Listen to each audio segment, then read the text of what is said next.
well, this is different. Right guys, what is going on? I of course am the Truly White, and welcome back to my channel. Now today I wanted to do something a little bit different. So I've noticed that a lot of my content, or at least the start of my content, was me just talking behind gameplay. And what I kind of want to do today, and what I've wanted to do for a while, is just kind of talk to the camera and like try and connect with you guys. And just in general just talk about some things that are on my mind. I don't know if this is going to be like an actual series, because again, I don't know if there's going to be things to talk about week to week. If there is, obviously I will try to do that for you guys. But yeah, there are some things that are on my mind that I do indeed want to talk about. So without further ado, let's get into it. So the first one, the big news that's fresh in everyone's mind from the weekend: KSI versus Logan Paul, Jake Paul versus Deji. Now, I have to admit, before I say anything on this, before I do anything, I would like to say that for me, I fucking loved the event. It was so good. I really enjoyed it. Everything from undercards, building up right to the main events was, in my opinion, just so good. It was really entertaining. And I did actually enjoy it a lot. So hats off to everyone involved in that. It was really, really good. Obviously, the main fights, Deji versus Jake Paul. Now, I have to admit, like a lot of other people, I was very apprehensive for this one. I was a bit nervous for Deji, because simply Jake Paul wanted to knock him out. He even said it in the weigh-in, like he's gonna knock him out first round. And I saw like the shape of Jake Paul, and I was like, fuck, this guy has put work in, like he's done it, he's really worked for it. So anyway, the two fighters came out. It was Jake Paul first, and Jake Paul came out in all white with like this kind of Bane fucking mask on. I was like, fuck. A lot of people said it looked a bit stupid, but I was kind of like, yeah, could definitely rock that. So yeah, he came out, he was very confident, bit of swagger on him, you know.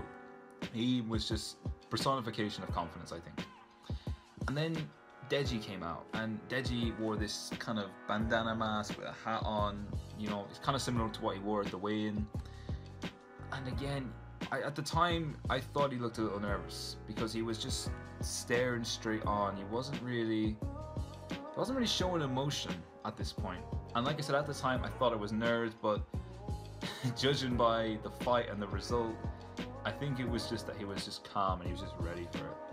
So obviously, the fight went on, and I got to admit, Deji won my respect, and I think he won the respect of a lot of people, because, you know, I think a lot of people did doubt Deji. Like, let's be honest here, people. If you support Deji, you know, I've watched Deji now for a good while. Like, I've watched JJ.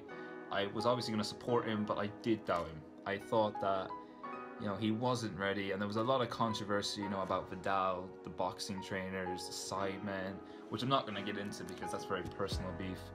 Not even beef, just disagreement. But yeah, anyway, it went on. So obviously Jake Paul went on to win the fight, but like I said, credit to Deji. I thought it was a fucking good fight, man. It was a brawl. That's what it was. It was a brawl. Deji gave as well as he took. I'm a bit sad that the towel was thrown in, but I think Deji was tired. And in my opinion, if Deji was just a tiny bit fitter and a bit more stamina, he could have won that fight, man. I really do think he could have won that fight. But anyway, that's my thoughts on the first one. Oh, hydration. But yeah, now on to the main event. KSI versus Logan Paul. And guys, I was nervous. And I remember being that nervous when KSI fought Joe Weller for the first time. I was like, fuck, this... It's like almost... And I think that's a good thing about YouTube and these boxing events, is that, like, I've never met KSI. I've never, you know, met him. I've never done anything personal with him.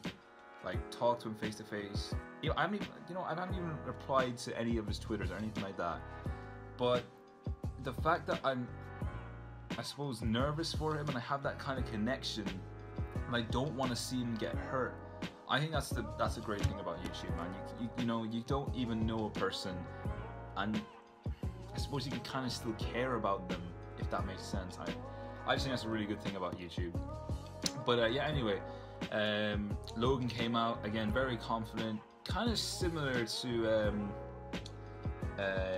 Jake Paul.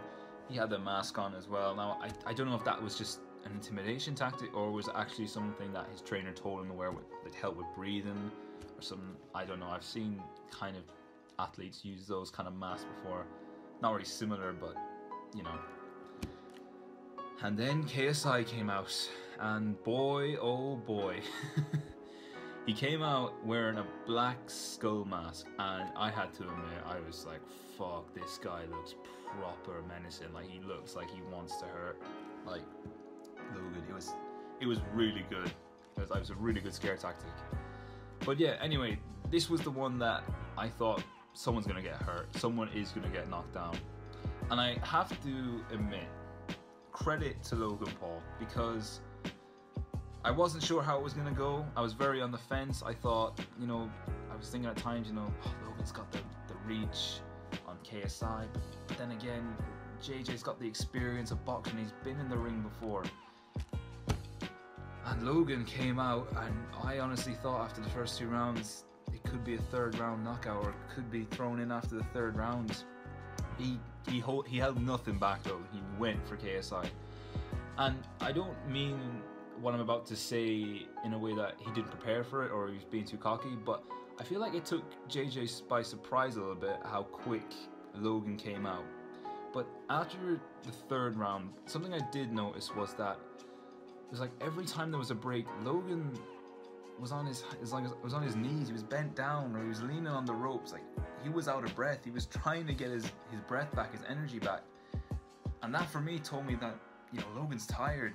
And I think the commentators, True Jordy and Joe Weller, said it. There wasn't a lot behind his punches or his jabs, like, coming to the final few rounds. And I don't know whether that, you know, got to JJ, and he kind of was like, okay, this guy's tired. This is my moment. I'm not gonna make the same mistakes. I'm gonna go and keep a continuous level of pace and strength. But yeah, and he came back, JJ, and credit to him, because he really did take a fucking beating. I'm not trying to say anything by that or mean anything by that, but basically the 2 fighters got as good as they get.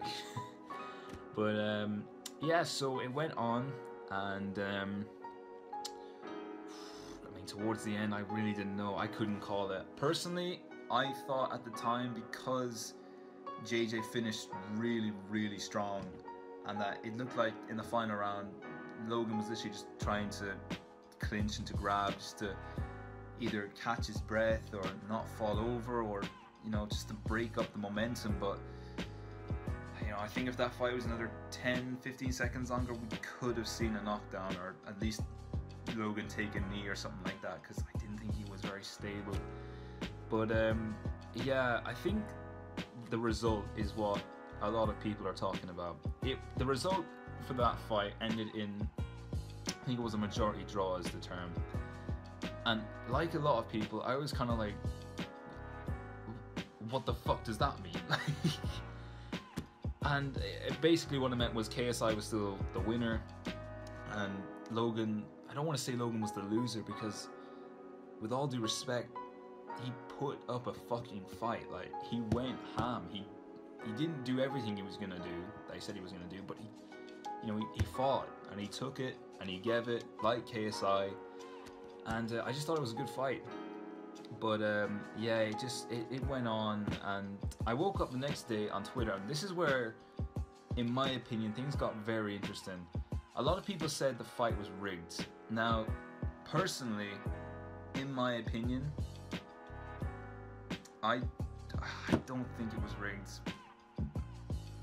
The thought crept into my head, but the more and more I think about it, you know, they both trained for like 7-8 months. Like, you look at the transformation that Deji made. Like, back when it started, he was in the Sideman house. He couldn't even take a punch. He was slipping all over the place. It was terrible. Like, no offense, but he knew himself. It was terrible. To go to only 2 days ago-ish and being able to take punches and almost win the fight. I really don't think it was rigged, and I saw a lot of people like sidemen and people who were close to Logan and Jake and KSI and Deji saying it was bullshit, that people were calling it rigged.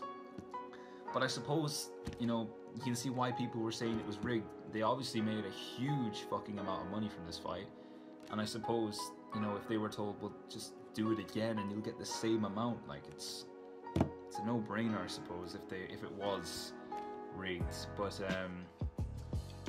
yeah, I don't know, man. It's a really, I suppose it's disappointing, and I get why people are a bit pissed off, because like me and my mate Aaron were saying after the fight, you know, we were left feeling a bit empty. You know, we've waited 7 or 8 months. We've sat through one-sided press conferences, face-offs, diss tracks, stupid little comments back and forth, to just be told that no, it's a majority draw. You're gonna have to wait another 7 or 8 months. I can see why people would be mad by that. Anyway, that's just my opinions, guys. I'm going to move on to the next thing I want to talk about. But yeah, there are my opinions on the big event from the weekend. So guys, the next thing I want to talk about, Jose bloody Mourinho. The man, the myth, the legend. I'm going to be straight up with this one, guys. I want him gone. I am Mourinho out. I'm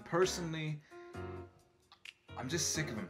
I really am. And I know there's going to be there might be a few Manchester United fans who'll be like, oh, what the hell are you talking about? You're just chatting shit. Yeah, look, again, I'm not saying I'm a mad football expert and I know everything. I'm not a professional. I'm just someone who watches the games and follows the club and just calls it as I see it, I suppose. But I'm sick of it. From Mourinho's attitudes, from his crazy transfers, to his treatment of players and his play styles, I'm just done. You know what I mean? I know there's a good few United fans who are saying like, oh, it's only the start of the season. Don't worry about it. We've had to put up with it for God knows how long, and well, it's only 2 seasons. What am I talking about? You're a bit of an idiot, Jack. But yeah, no, I mean, let's just get into it. So, when I mean treatment of players, what I mean by that is Luke Shaw, Anthony Martial, you know, players who, you know, had good potential. And fair play, Luke Shaw, he's getting a lot more game time and he's finally coming back into the squad. So, I'm personally happy, Can you English? I'm personally very happy to see him back in the squad, but I think okay, so if you didn't know, over the summer in United's tour of America, Anthony Martial had to leave the tour because, you know, his wife was having a child, you know, and that's pretty reasonable. I mean, if any other person says to their boss, oh, you're right, Jeff, I'm just gonna pop off, you know, my wife is, she's giving birth. No, I'm not going to say it like that, obviously, but you know what I mean. No boss is going to be, no, sorry, mate. Sorry, no, we need you here today. Can you tell her to, you know, hold it off, you know, hold the birth off. You can't just, you know, hold it for a week. No. Well, if you leave, you're fined. Like, what the fuck? Who does that? Like, I just can't see how Mourinho can sit there, or the board at Manchester United, and be like, if you leave, you're getting fined 180,000. Like, how? It's like it's just like a complete lack of human empathy. Like, can you not just be even reasonable and be like imagine, I wish Mourinho could put himself in Anthony Martial's shoes. He can't just, you know, hit up his wife and just be like, oh, you're right, babe. Yeah, good, thanks. Nah, good, it's good. It's all good. Listen, about the birth of our child, yeah. I'm not gonna make it. It's a lot of... Sorry, what? You want a divorce?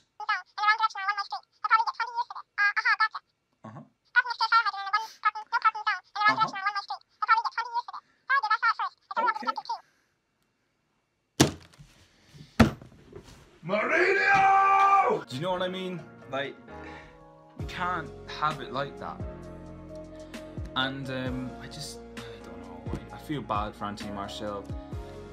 Look, I'm not saying Jose Mourinho is a bad, manager, debatable, or he's not a bad person, but I just feel like he needs to have a better attitude towards players and a better attitude in general, because I feel like this Mourinho represents a Mourinho we kind of saw at Chelsea, where I don't want to say he's lost interest, but it's like,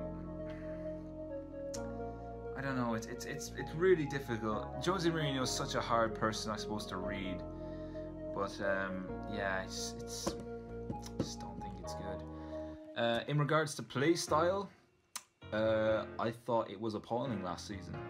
I mean, we had flashes of good play, but 90% of the season we just, we got a goal and then we passed it round the back for the rest of the match, and then, inevitably we lost the ball, and then we pissed around at the back with absolute legends like Phil Jones, who would just fall and hope his head is replaced by the ball and count that as defending. But yeah, do you know what I mean? It's not good, and I really am sick of that kind of play style.